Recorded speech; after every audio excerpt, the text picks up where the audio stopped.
Hi and welcome back to the Secret Shopper channel. Firstly, can I thank everybody for viewing our first part one. To this point we've had 10,000 or 14,000 views and about 250 likes, so that's fantastic.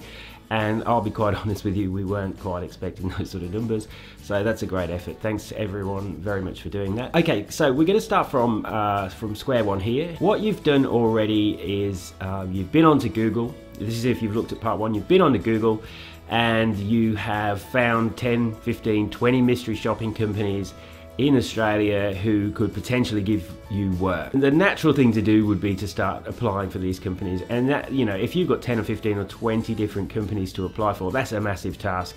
You know, that could take you a week or more to do. Some of these applications could take an hour or 2 hours, so multiply that by 10, 15 or 20. That's a lot of work. So what I would advise you to do here, and this is probably the most important tip of all that you're going to hear on any of these, and it's a quite simple tip, okay? The most important thing is to draft a very brief email, do it in a Word document and just copy and paste it into Outlook and then send it off to these companies. The email needs to say something like, "Dear Sir, Madam, I am interested in becoming a mystery shopper, secret shopper, potentially for your company. I live in Brookvale in Sydney. This is my postcode and I would just like to know if you have any work in a 20-kilometre radius of where I live. I could maybe work 30 kilometres from where I live.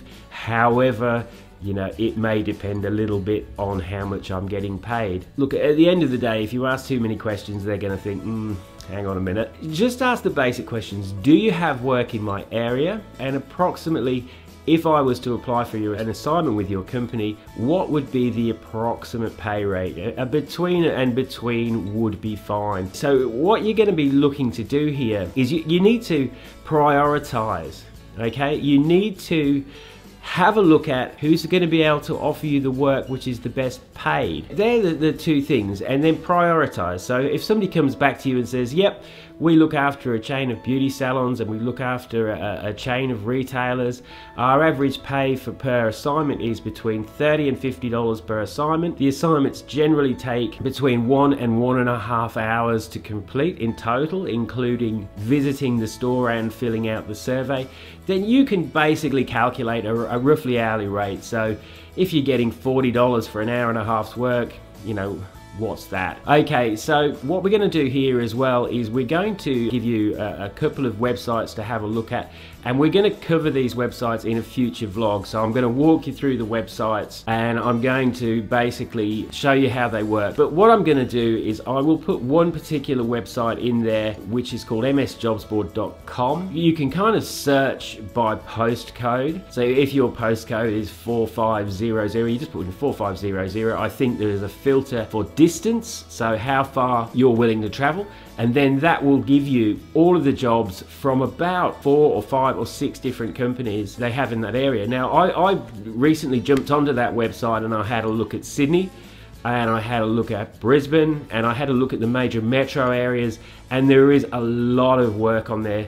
So the work can be telephone mystery shops, it can be walk-in mystery shops, but there was a lot of work on there. And I think that website works worldwide as well. I think, you know, it's got jobs in America and all over the place, but it's a really, really handy, good website to visit, and a good starting point if you want to have a look at. If you want to narrow down 3 or 4 companies straight away that have got jobs, you can actually click on where the job is and it will actually link you to the site and you can fill out your application.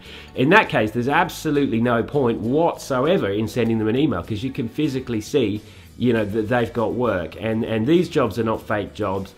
You know, I mean, I've never come across anything on that website which is not an actual genuine paying assignment. Okay, today we're going to cover how to find work. Again, in part 2, we alluded to a website called msjobsboard.com. That's a site that you can sign up for. There is absolutely heaps of work on that site. I'm not guaranteeing there's going to be work in your area because I don't know where you are, but as far as I am aware, that is a kind of worldwide website. I certainly know that it's showing jobs from all of the major Sydney capitals, Brisbane, Melbourne, Sydney, all the rest of it, and I'm fairly confident it also has jobs in America and the UK and probably most of the sort of first world countries. Again, I haven't looked at all of this stuff, so it's really going to be up to you just to log on to that site and have a look. Well, there's lots and lots of different companies on there, but certainly in Sydney, Brisbane, those sort of areas, there's about between 4 and 6 companies that advertise on there. And it not only has which company it is, it'll have the job and the pay rate and the area and all of that sort of stuff, which is really, really good. And the other good thing about the msjobsboard.com website is that you can have a look at a job, and let's say, I mean, I looked in Sydney and I know there is restaurant jobs in there paying I think $50, which is not bad. You know, you can click on that particular company, you can go straight to their website and you can sign up, so you can bypass all the email stuff. So that's going to give you a really, really good idea where to start straight away, because you're going to be able to see, okay, that company's got 30, 50 jobs. You're not going to have to email and wait for that email to come back. So that's one of my top tips there. Okay, top tip number 2 in terms of finding mystery shopping work is, what you need to do is you need to go back to Google again. Make sure it's Australian Google and not UK Google or one of those. I'm sure you'll be fine there.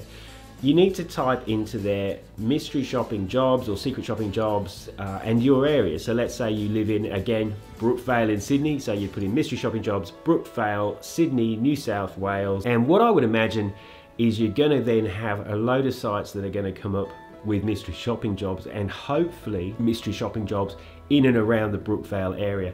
Again, it's not going to be you know, 20 or 30k radius, but you will come up with some good sites. In Australia, one of the sites I would definitely recommend looking at, the Genuine Government website.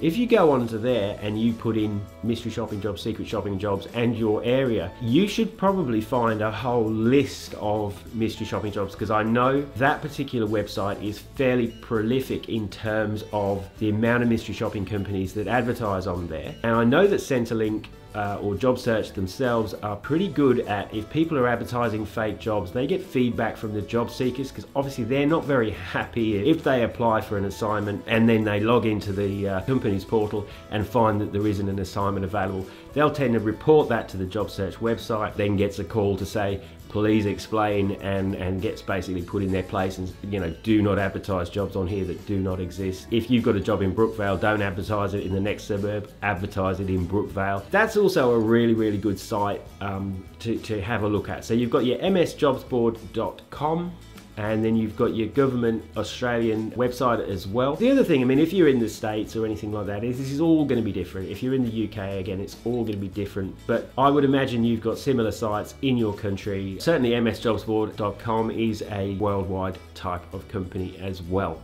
Okay, moving on. So you've found the companies, you've applied for all the companies, and you've got to that point where you've got the jobs portal there. So a lot of companies are going to give you an online jobs portal where that you can go for that specific company and you can have a look at jobs for that company that they have, you know, nationwide, and you can search that by postcode and distance and all of that sort of thing as well. So you've got to that point, okay, and you're basically looking to put in your first application. You see a job again in Brookvale, it's for a beauty salon and it pays $100 and it all sounds great. You can go and have free beauty treatments and get paid for going and. Okay, so that all sounds fantastic. Before you click that apply button, before you do that, here's a tip. Go back into your application, go into the settings, go into edit my profile and have a look at your application and make sure you've crossed all the T's and dotted all of the I's, because this is where, again, like I covered in the first part of this particular video series, this is where you can get the one-trick pony type of situation where they're going to have a look at your application. You're going to apply for this assignment, and again, let's say you're the only one, they're going to have a look at your application, and if it's not up to speed, okay, if it's not been filled out properly, they might just tick do not hire against your name. And again, it depends on how badly it is filled out. You may get an email saying, look, there are some problems with your application, can you please fix them? We'll give you 7 days or a week to fix them, otherwise we're going to close your account because at this stage we can't use your application because it's missing this, this, this and this. And bearing in mind, mystery shopping companies might have 10, 15, 20, 50 applications a day. This is quite a time-consuming process, and it's not really something that mystery shopping companies enjoy, because mystery shopping companies are all about attention to detail. And when they're looking at applications which clearly show that you don't have that attention to detail, if they'll send you out one email, and if you don't fix that up within a short period of time, there's a very good chance that they're just going to close your account. And any amount of excuses, oh sorry I was on holiday, sorry the dog ate my homework, all the rest of it, that may not get your foot back in the door again. So this is absolutely crucial. Okay, if you get this wrong, you won't become a mystery shopper. You know, you're just going to end up basically banned from every mystery shopping company. And the other thing that you've got to take into account in this particular instance as well is when you're applying for these assignments, you're applying against very experienced mystery shoppers, very trusted mystery shoppers, so getting your first foot on the ladder, getting your foot on that first rung of the ladder, it can be quite hard. And when you're given that opportunity, you've got to take that opportunity with both hands, and you've got to do a great job. And then you can't let that slip. I've seen shoppers, they've done the first shop for a company that I've worked for, and they've been marked 9.5 or 9 out of 10, and you think, fantastic, this guy's great. And then you notice that as you go along, their grading will get worse and worse and worse. And I mean, I've recently had a shopper which I've actually had to send a note saying this written really, really poorly, full of errors, and took us about an hour to fix up.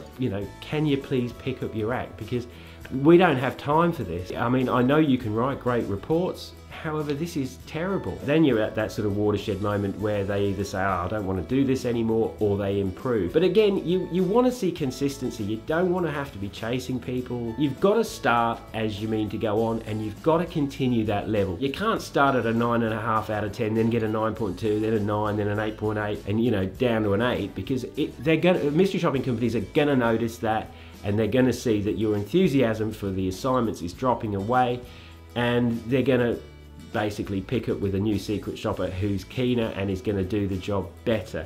So consistency is a real factor with mystery shopping as well. So again, okay, I'm going to end there. Thanks for tuning in, and thanks for all the views that we've had on the previous videos. Before you go, please like the video and also click the subscribe. And if you want to be informed when the next video goes up, just click the little bell, and then you'll be informed when the next video is going to go up. Okay, thanks for tuning in, and we'll catch you next time.